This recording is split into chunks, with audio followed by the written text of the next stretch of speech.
বৈষম্য বিরোধী ছাত্র আন্দোলনের চট্টগ্রাম মহানগর উত্তর ও দক্ষিণের নতুন কমিটি বাতিলের দাবিতে লালখান বাজারে সড়ক অবরোধ করেছেন পদবঞ্চিতরা।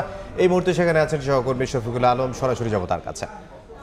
শফিক, গত রাতে বৈষম্য বিরোধী ছাত্র আন্দোলনের চট্টগ্রাম মহানগর উত্তর এবং দক্ষিণের কমিটি ঘোষণা করা হয়েছিল। সেই ঘোষণা বাতিলের দাবিতে, সেই কমিটি বাতিলের দাবিতে রাস্তা অবরোধ করে রেখেছেন বৈষম্য শিক্ষার্থীদের একটি অংশ, যারা আসলে পদবঞ্চিত হয়েছেন তাদের একটি অংশ, এবং যারা পদ নিয়ে সন্তুষ্ট না তারা এই যে বৈষম্য শিক্ষার্থীদের যে আন্দোলনের সড়ক অবরোধের কারণে কিন্তু দীর্ঘ প্রায় 3 থেকে 4 কিলোমিটার এলাকা জুড়ে যানজটের সৃষ্টি হয়েছে, এবং তারা কিনা রাস্তায় বসে সেই প্রায় আধা ঘন্টা থেকে 1 ঘন্টা থেকে সেই অবরোধ কর্মসূচি পালন করে। গতকালকে কিন্তু প্রায় 317 জনের উত্তরে দক্ষিণ এবং মহানগর কমিটি দিয়েছে। সেই কমিটি বাতিলের দাবিতে সকাল 11:30টার দিকে যারা বঞ্চিত হয়েছেন এবং যারা সন্তুষ্ট না তারা কিন্তু আন্দোলন শুরু করেন, এবং চট্টগ্রামের 11:30টার দিকে চট্টগ্রাম প্রেস ক্লাবে তারা সংবাদ সম্মেলন করেন।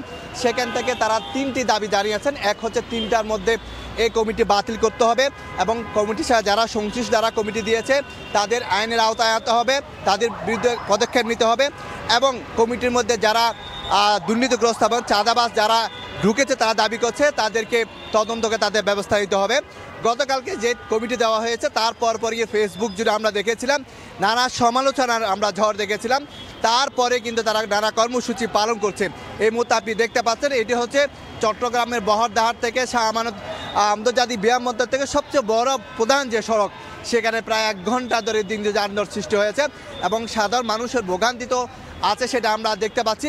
তবে শিক্ষার্থীদের যে দাবি, তারা বলছেন যে এখানে যে কমিটি হয়েছে সেখানে ছাত্রলীগের নেতাকর্মী সেখানে ঢোকানো হয়েছে, বিভিন্ন গ্যাংয়ের শিক্ষার্থীদের সেখানে ঢোকানো হয়েছে, এবং ব্যবসায়ীদের সেখানে ঢোকানো হয়েছে, সে অভিযোগগুলো তারা বলছেন। এবং তারা বলছেন যারা যে 24-এ যে স্পিড সেটিকে অবহেলা করা হচ্ছে, এবং যারা মূল কমিটির সাথে প্রথম থেকে এবং জুন থেকে যারা আন্দোলনের সাথে সম্পৃক্ত সেরকম শিক্ষার্থীরা এই কমিটির মধ্যে নাই। সেই জন্য তারা মহানগর উত্তর এবং দক্ষিণে যে কমিটি দেওয়া হয়েছে সেই কমিটির জন্য হাসাদ আবদুল্লাহকে দায়ী করেছেন, এবং যারা ছিল তাদেরকে দায়ী করেছেন, এবং এই কমিটি বাতিলের দাবি জানিয়েছেন। এই ছিল আমার সর্বশেষ তথ্য। চট্টগ্রাম থেকে সহকর্মী শফিকুল আলম।